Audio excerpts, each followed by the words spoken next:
2015 IFBB Golden State Shem Swerkes, SpectrumFitnessProductions.com. I'm here with your IFBB Pro champion for tonight with the trip to the Olympia, Cedric McMillan, the one. How you feeling with your win tonight? Well, I don't really feel a particular way with a win or not getting a win. The goal for me was to try to improve my physique and improve my presentation and come out here and put on a good show for the people. I honestly, with the way my places have been going lately, I thought I probably wouldn't win, you know what I'm saying? So I just sent my contract in for a couple of shows just to try to get enough points to be able to qualify for the Olympia for my company, Cedric Nutrition. But to be able to come out with a win is great. It's great for the company because it's representing them. And I appreciate it, but my battles, man, are long before I get on the stage, with myself, my own mind, and the hard work that I put into the gym, with my coach Chris Aceto, my family back at home, all the support that I get from them, as well as the people from the company that I work for.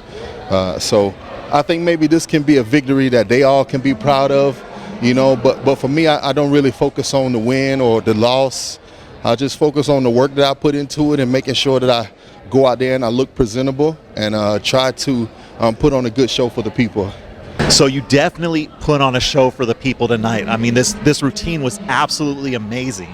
You would strike a pose, hold it, build the anticipation, and then once it was like at the height, at the peak, you would switch to something else. So tell us a little bit about the work that goes into that. Yeah. Well, I have been practicing posing this way for a couple of months now. I found a song that had about 45 seconds to a minute of empty, kind of like quiet space in it. And what I thought it would be pretty cool if I could hold a pose for the entire time, of that empty space in the music. Hey, I'll holler at you. Take care, man. And so what I worked around with the poses, and I said, you know what?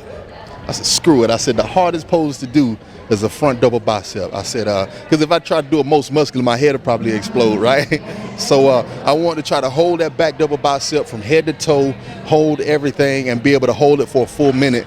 The only question was, would people get it when they see it? Like, would they understand, damn, he's holding this pose for a minute, or would they be like, what the fuck is he doing? You know what I'm saying? Yeah. So I think everybody got it, like, wow, he's holding that pose. And so that made me really proud. Well, I'll tell you exactly what we're thinking, because I talked to a few of the NPC guys, and they're thinking he's holding that one pose as long as our whole routine. Yeah, and honestly, the goal for me is, when I look at bodybuilding, I look at it as an art. And coming to a competition now is no longer being looked at for me as, okay, let me go try to beat these guys or beat those guys. It's looked at as an opportunity for me to display my art. So whether I'm considered the winner or whether I'm considered, whatever place they give me, that's not where my joy lies. My joy lies in my ability to put on a good show and to be appreciated by the people that view it, Yeah. Now I'm gonna flip the script on you a little bit, because you're talking about an art, this piece, something that hangs on the wall that looks beautiful. And then when I think of Cedric, I also think of this military man who's working out on a piece of equipment at times that he made from scratch. Right. Yeah, that's when we was in Iraq, man. There was no equipment out there. I was at an outpost. It was about 20 of us, and they didn't have the big gyms like they did at the main bases. And so I was out there, and they had some scrap wood laying around and some broken down vehicles. So I put some pieces of equipment together using some wood and some machine parts. So I had everything from a pull-down pulling machine. I was able to do cable curls. I had a seated calf raise, a standing calf raise. I made a Smith machine. I had all kind of stuff, man. So, it helped me pass the time as well, but it also was stuff that I could use too, because I love working out so much. So no matter what, you're going to get it done. And guys like us, we're like, man, this guy can make this stuff and still get it done. We just got to drive to the gym. Yeah, right. And from the beginning, working out was something that I just always enjoyed to do as a kid. Before I even was lifting weights, I like to do push-ups and sit-ups, and I was watching, bodybuilding shows on ESPN and workout shows and stuff. So I always had a love for it. So I never played any sports in school. For me, it was always about lifting weights and trying to make muscles grow. I never grew, because I was young and didn't know anything about nutrition. But once I added the nutrition part of it, I had learned so much about training just from learning on my own that, everything was just able to take off. So here now, I'm 37 years old, and people will say, oh, you're 37, you know, you're going towards the end of your career, but I'm still making progress every year because my training is so specific, and I believe I train in a very safe manner and a very effective manner without breaking down body parts and things like that. And I'm not pushing myself past any kind of limits. I'm just taking my time and letting my body grow the way that it chooses to. You know, I'm not the type that wants to put on 30 pounds in a year, or, you know, I'm not trying to be 350 pounds. I don't care about that. I just want to present and create a beautiful package, you know, just like when I fell in love with bodybuilding with the old days. You know, you can think of any older bodybuilders from back in the day. They had a beautiful physique. You know, I wanted my physique to be looked upon as beautiful, not like, wow, that's insane, wow, that's intense, wow, that's crazy. I wanted to be like, oh my God, that's beautiful, you know, and so that's what I try to create. Now, when most people think bodybuilding, they think Arnold. And Arnold talked about, when he talked about the physique that he liked to see, he talked about yours. How did that feel? Yeah, well, two parts. It could be a gift and a curse. It could be a curse because, you know, at the same time he was talking about the judging and the way the judging is taking place, you know, and I looked at that like maybe the judges are gonna start hating me because Arnold is talking about them because of me, you know, so that could be a curse, right?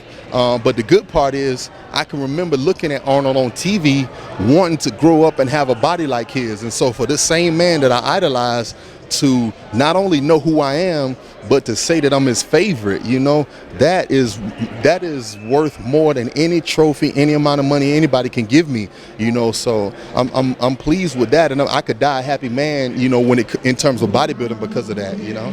Nice. Well, don't die yet. Can we expect to see you on the Olympia stage now? Yeah, definitely, man. As far as I'm concerned, if it was up to me, I would go do the Arnold Classic Ohio every year until I win, and that will be my only show.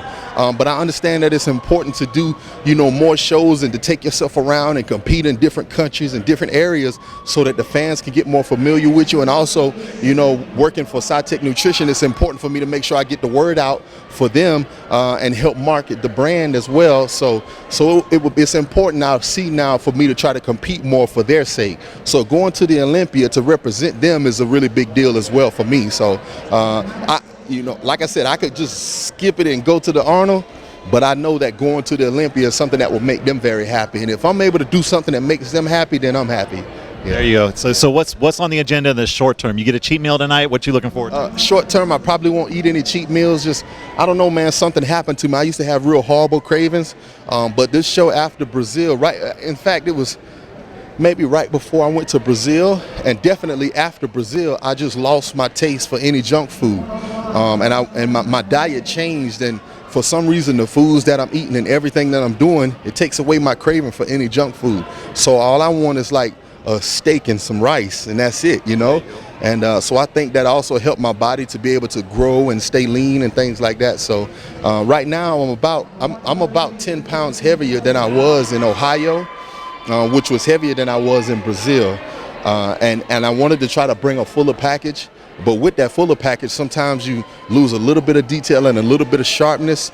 So I think the goal is going to try to be to have it full enough and sharp enough. Like you can't be 100% full, 100% sharp, you know, without something missing. So at least in my physique, you know, because I have really thick skin, so it's hard for me to really get that grainy, detailed look to my skin, kind of like Victor Martinez has a thick, soft skin texture, you know, and I was able to identify with him as well. But I see now, you know, I see that the judges ain't just going to let me get by with just having shape and symmetry and a beautiful physique. I'm going to have some size, and I'm going to have some condition, you know, and that's what I always try to bring. But at the same time, I'm not going to go through the, you know, anything drastic in order to make it happen right now. I would rather let my body, you know, grow into, you know, those areas that I need to develop, you know. Yeah. Nice. So we're going to be looking for you on the Olympia stage.